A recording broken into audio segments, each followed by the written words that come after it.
What's going on, everybody? Welcome in. Come on closer. Come on close to the TV so you can hear us. Maybe stay away. Hunter's been sick. Yeah, I've been sick for the past couple days. I'm glad to be back. I'm not 100% quite yet, but I'm pretty sure I'm not contagious anymore. I'll try to scoot away from you guys a little bit. But the thing is, I mean, Monday morning, my gosh, I thought it was like the sickest I've been in a long time. I don't ever call out sick. No, you don't. You really don't. It's been like 2.5 years since I've called out sick. And Monday, Tuesday, I couldn't do it, man. It was wild. I still have a stuffy nose. I'm still coughing a little bit, so mind your own business. If you see that on this show today, it might come later on. But mind your business. Mind your business. It was good of you to rest, though. Yes. You know, because it's a big week. We've got Apple Fest coming up later this week, which we're excited about. But man, it would be no fun if you had to travel to Bayfield not feeling well. No, exactly. It's important to, if you are sick, stay home and just, rest up. Big things coming in the future. Might as well be 100% when those things come. Exactly. Might as well be. I don't think any of us are 100% right now. No. I too do sickness due to my back, but we're going to be fighting through it. But since it's been days ago now, Hunter, before you got sick, you were hanging out at Moose Lake. How was that? Oh my gosh, it was so much fun. It was the Battle of the Bands at the old Oktoberfest at the Moose Lake Brewing Company. There's Jason Manning and Scott Savage up there. We were live on the KQ Morning Show up there. Such an absolute blast. So that was Friday morning, of course. Then Saturday, a couple different bands battled out, including our very own former director, Seth. Our very own former. That's quite the title right there. And so I got to see him again. That was a lot of fun. And then hung out Saturday night and Sunday. We actually swam in a lake. What? In late September. I suppose it was so hot. It was hot. I mean, we were just dripping sweat, and it felt so good to get in the water. Late September. It was absolutely beautiful all weekend. Awesome. Well, I'm glad you had a fun time. Thank you very much. And they got sick afterwards. Yeah, towards Sunday night. You could enjoy that. Exactly. At least I got to enjoy the weekend. Exactly. Good. Well, hey, coming up today on Northern Life, we're going to be meeting the Minnesota City bus driver who's feeling grateful for where he's at after battling homelessness. Plus, there's a father who walked more than 20 miles to be at his daughter's big day. Wow, we'll introduce you to him, too. Sounds like an incredible guy. Yeah, and later we're going to be back with some oh yeah or oh heck no. We just had a fly on our desk. We're that was wild. We're going to say oh heck no to that one. It just died on the desk. That was wild. We're going to be talking about how old is too old to go trick-or-treating, how long should a handshake last, and should fish be allowed in your workplace microwave?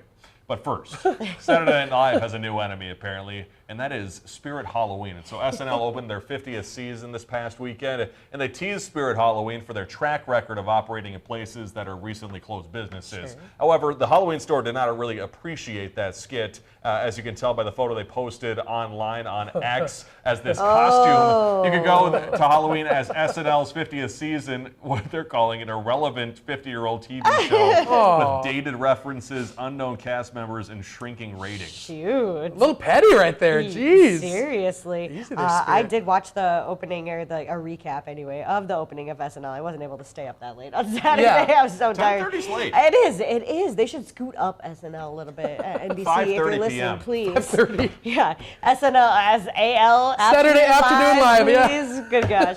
But their campaign skit was kind of funny. The cold open. Yeah, I thought it was at least relevant. Spirit Halloween. Yeah, Spirit Halloween. Come on. That being said, I'll be getting my Halloween costume at Spirit Halloween. Keep those doors open. We love you guys. We'll be right there. Yes. Well, this is one of my favorites each year. Let the Battle of the Bears begin. Voting is now underway in the annual Fat Bear Week contest at an Alaska National Park and Preserve. Viewers are picking their favorite bear among dozens of the brown bears who have fattened up to survive the winter. The contest, which is now in its 10th year, celebrates the resiliency of the 2,200 brown bears that live in the preserve on the Alaska Peninsula. So you're picking out the porkiest bear? Is that what's going on? Or like the best looking bear? I think they also said chunkiest. Or like chunkiest? Yeah. So usually they put two bears side by side. You see a photo of bear A and bear B, and you're like, which one looks cuter? In my opinion, I vote for the cuter bear. But you could go chunkiest. You could go really any qualifications you can judge them by. When it comes to bears. Their names are usually pretty cute and fun, so you can judge them based on that. Interesting, because like if it was by weight, you just put them on a scale, and then whoever comes out the highest would win, right? I mean, it's kind of hard to put them on a scale. That's true. You have to track them down and say, hey, come here, buddy. Yeah. They put these big pumpkins on scales and stuff like that, It's kind of the same thing, isn't it? Those are immobile. Yeah, pumpkins generally mobile, not deadly. Should I have stayed home again today? Should've called in sick We again. are so happy to have you. Yeah. We'll let you put a pumpkin on the scale, and we'll send you out to go put a bear on a There scale. we go. I like that. We'll see which one works better. Which one might work out better? Hey, it's not a contest, though, but we were just talking about before the show how the Grandma's Half Marathon, too, is already filled up when it comes to registration, which is pretty wild. 18 hours after the fact, so a round of applause for Yeah. everyone who signed up for Yeah. that challenge. Way to go. Yeah, Rock and vote roll. for your favorite runner out there. You know, Briggs, you plan on doing it? I do, yes. Yeah. I didn't get to do it this last year. I thought that might be a bad idea due to pregnancy. That could be an issue. I didn't know. I mean, I'm sure it would have been fine. I Yeah. don't think I could have done it. Definitely Right. could not Wow. have done it.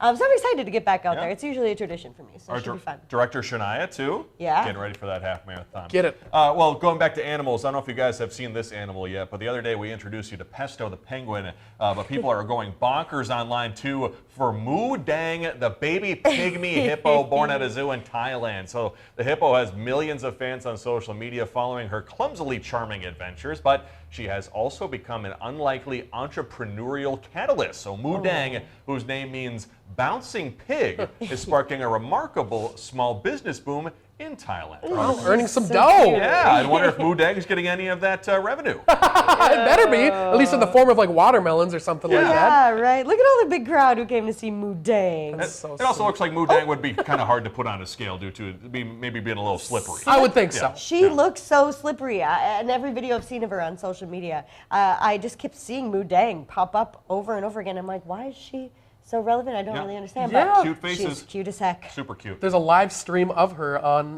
the interlinks, so you can go check her out at some point in time. I'll be logging on to the interlinks right during this next commercial break. Hey, coming up, how long is too long for a handshake? We'll say, oh yeah, or oh heck no after the break.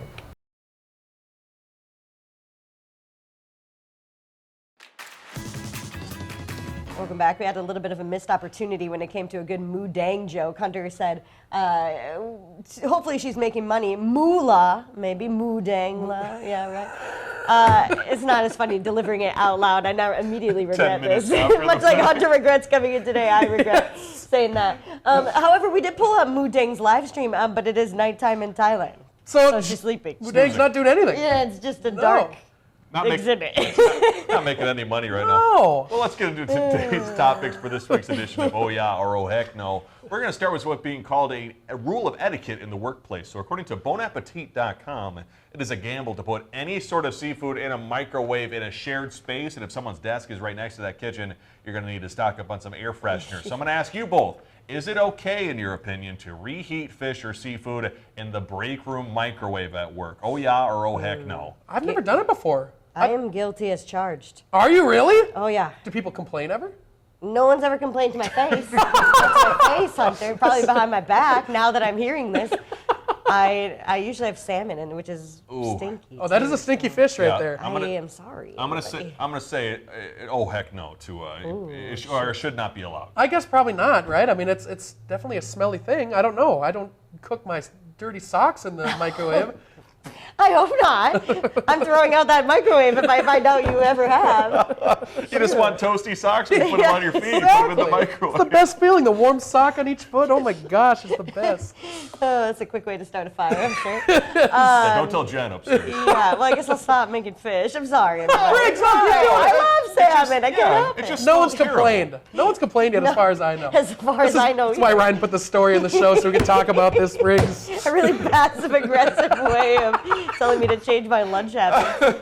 Oh, shoot. Yeah, I don't know how that story ended up in the show.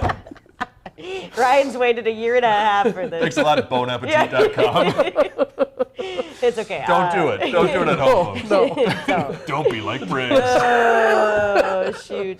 Next up. How long is too long to hold a handshake? There's been evidence to suggest that many behaviors, such as hugs, fall within a window of approximately 3 seconds. And this study's confirmed that handshakes that occur in this time frame feel more natural to those who participate in the greeting. So they're saying 3 seconds. However, I'm going to ask you guys, should handshakes last longer than 3 seconds? Oh, yeah? Or oh, heck no? I'm going to say I'm not a fan, so I'm going to say oh heck no. Sure. And it's got nothing to do with anybody I shake hands with, but Yeah. I personally feel like I'm doing something wrong if I'm holding your hand for that long. It's kind of long. Yeah. Yeah, and it comes to so much more, like the amount of pumps you do, and whether it's really firm or not. You know, like Yeah. just chill out. It doesn't have to. It's not a feats of strength. Also, have you guys ever had the thing where Have you guys ever had the thing where you have the handshake conversation where you're talking with somebody for like a minute or longer and Still shaking holding their hands? hand, like they won't let you go? They're like, it's so nice to see you again, Yes. and they just keep holding. Yeah, But I know sometimes I'm a culprit too of like if I'm excited to see you or something, then I'll hold your hand for a long time and I'll think about it for the rest of the day. Yes. Yeah. Like, why did I do that? What am I Yeah. doing? Or too, when you're talking about a feat of strength and somebody just really tries to grasp your hand, Yes. and you're just like, ow. But- So anything more more needs to than be 3 said? seconds in that That's case. perfect. Yeah. I think it's a hook I was no gonna for all leave of it us. at that. Yeah, no. I wonder how Moo Deng's handshake is. Her little paw. With little paw. With little Halloween. With Halloween later this month, it's nothing new for kids to feel like they've aged out of dressing up in costumes and ringing doorbells for candy. But believe it or not, some towns even have rules or guidelines about the age at which kids are considered too old to participate in trick-or-treating. So according to parents.com, the age of 14 is the average when kids stop going. So I'll ask you, is it still acceptable to go trick-or-treating, you guys, at the age of 14? Oh yeah or oh heck no? I think if it brings you joy, keep on doing it, you know? Maybe don't be We're gonna- 18 or 19 and do it or We're whatever. going to do it But this year. yeah, we might go out and do it. If you can get candy out of people, go into people's doors, I say do it. Why not? Heck yeah, I'll go with. You two showing up at some doors with your facial hair. I don't know if anyone would be. Hello, kidding. ma'am. Yeah. We get some candy, please. I'm here for my king size. You have any almond joys? I think I probably stopped around 14. Yeah, you know, that's about maybe time. 12. I I don't think know. 18 is probably definitely the limit for me. Yeah. 18? Yeah. 18. Yeah, high school. It's too old. End of high school. There we go. I would give candy though to anyone who showed up, even if it was like a parent. Yeah. Hopefully, you know, they're with their kid, but Yeah. just take some candy. Why Some not? people just need why some not? candy. Yeah, not? Yep. you sure do. A little smile. Well, have you always dreamed of ordering pizza for dessert? Well, this month you can with the brand new spooktacular Polar Pizza at Baskin-Robbins. It's a pre-sliced dessert that takes a chocolate chip cookie crust and then slathers it with a Twix caramel crunch ice cream. We've got M&Ms on it, Halloween-themed sprinkles, and finally, it's topped with fudge. I know. So folks online say they're actually split on it, believe it or not. But would you guys buy it? Oh yeah or oh heck no? I'm not going to risk diabetic shock, I don't think. I'm just going to avoid it, I think, for the most part. But it sounds really good, right, Ryan? It does sound really good. Would I buy it? Probably not. I'll say, oh heck no. Would I try it? Yes, I certainly would. Yeah. Yeah. I tried biting it, So for sure. this fly is still around here somewhere. It I don't know is? where this fly is making sound. Oh my but gosh. I would definitely try it. I just don't think I'd buy it for myself. Yeah. Okay. It would be a lot to eat. It's a commitment. Yeah. That's a marathon. We put a couple flies on the pizza, and then now we're talking. A little protein. I think dessert. Coming up, it's not even Halloween, but we're already hearing what kids want for Christmas this year for 2024. That's up next right here on Northern Live.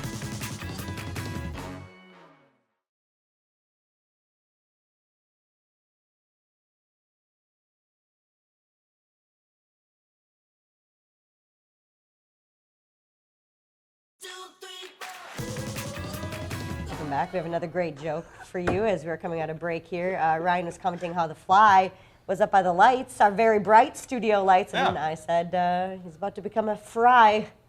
He's gonna get fried by the lights. Come on. You're full of them today, Briggs. Better or worse than Moolah and Moo Deng? I don't know. I think it was better, honestly. Better? Yeah, I think you're improving. I think you can tell we're not at 100%. Well, we have one more break for me to get to 100, so I'll see what I can do in the next commercial break. Sheesh. Well, let's get to a few amazing stories we came across today. From homeless to finding his true calling, Taryn Hess was living on the streets when he says a job offer saved his life. He got a call to come work for Metro Transit in the Twin Cities, and now he strives to be the best resource he can be for the community he serves, including those who are homeless, just like he once was. How awesome is that? Yeah, incredible. Amazing to be driving a bus, as Hunter knows. That's a hard job. It is. Yeah, so for him to step up and help his community, that's a big deal. We learned from the bus driver who we spoke with, Angela, I believe her name was, Yeah. about just how big of a difference that bus drivers can make in people's lives, just with a smile and a nice greeting. So kudos to him. Yeah. Yes, it's All- amazing just how many people use public transit. It's a fantastic service that's available, and he's part of that fantastic service. So thank you very much, my good sir. Thumbs up. Two Yep. thumbs up. Why not? 6 thumbs up. Well, there's nothing like a father's love either. Despite getting stuck in Hurricane Helene, one father traveled 27 miles, most of it by foot, to be there for his daughter's wedding day. David Jones, who's a marathon runner, was determined to get there after encountering a bridge that had collapsed, even if it meant walking the rest of the way to the church. Jones says he traveled about 17 miles on foot and later hitched a ride from a trooper and a passerby for the rest of the 10 miles he had to go.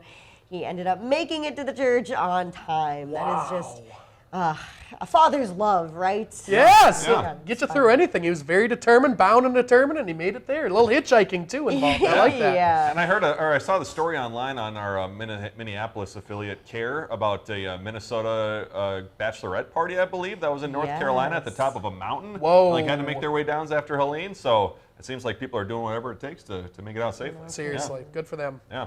Hey, according to the world's oldest toy store, Hamleys, I hope I'm getting that name right, movie and TV-inspired toys are expected to be among the top kids' gifts for this Christmas. The British retailer unveiled its top 10 Christmas list this week, which includes an A-list cast of much-loved screen characters like Stitch, with, as you saw there, an 11-inch high interactive blue alien, also a lifelike baby doll, and a Lego Transformer. And then also on the list, we have Moana singing doll and the Terror Fried Gross Bucket. What is that? I don't know. I believe that video might be popping up here in a little bit. Okay, sounds like something from KFC or something like that. I'd try the Terror terrified. Fried Gross Bucket. Yeah, yummy. Kind of reminded me of like the Cabbage Patch Kids. You know, some of those Oh. Cabbage Patch Kids had like Yeah. the gross bucket cards. And whatnot. Weird. I was wondering if the gross bucket was like something that you reach into. And Oh, there we there go. it is. Yeah, it's just Oh. like a bunch of gross stuff, and you like open it. kind of and popcorn, gross Yeah. popcorn. That's all we Maybe. get. That's Dang. kind of fun. That's too bad. Well, I'll take that as a gift. If Yeah. one of you guys are looking for what to get me for Christmas, Terrified Gross Bucket. Congrats on the Yeah. baby, Briggs. Yeah. Merry first Christmas, little boy. Oh, man. Well, SpongeBob fans, I think that's all three of us here. We grew up with SpongeBob. Here's a chance to sample some of the Krusty Krab's menu in real life. As part of a celebration marking 25 years of SpongeBob, makers have partnered with Wendy's to offer Krabby Patty collab menu items. We've got a Krabby Patty collab burger with a top secret Krabby Patty collab sauce and a pineapple under the sea frosty. So what more could you want? You sounds couldn't want anything else. No. This is what we wish for as kids. It's coming to Amen. real life. So thanks to Wendy's. Thank you. It's a big day for our team tomorrow. We'll explain after the break.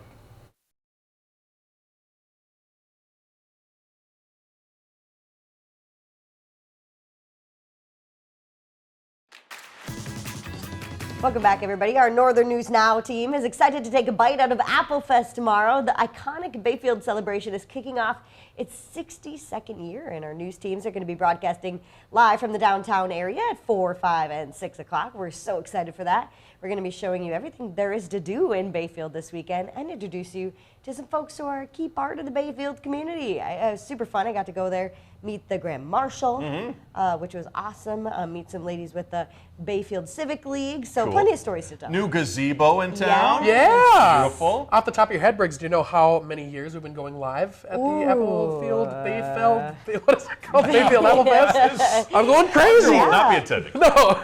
That's a good question. At least since, I think, 2018. Really? But we Sometime? skipped, obviously. They didn't have it for 2020, COVID, yep. and we might have not gone in 2021. Okay. So, I don't know. That's Yeah. awesome. It's been some time. It's a And, tradition. Fun. Yeah, and also I believe the three of us all together will be together for the 4 p.m. Yes. live newscast. So you won't find Northern Life live because we'll be driving out there. But 4 p.m. you can watch all of us live in Bayfield. We'll be more on our game, too, this Friday. Don't ask us for any more Moo Deng jokes. 'cause No, We not don't during have the them. professional 4 o'clock newscast. Absolutely not.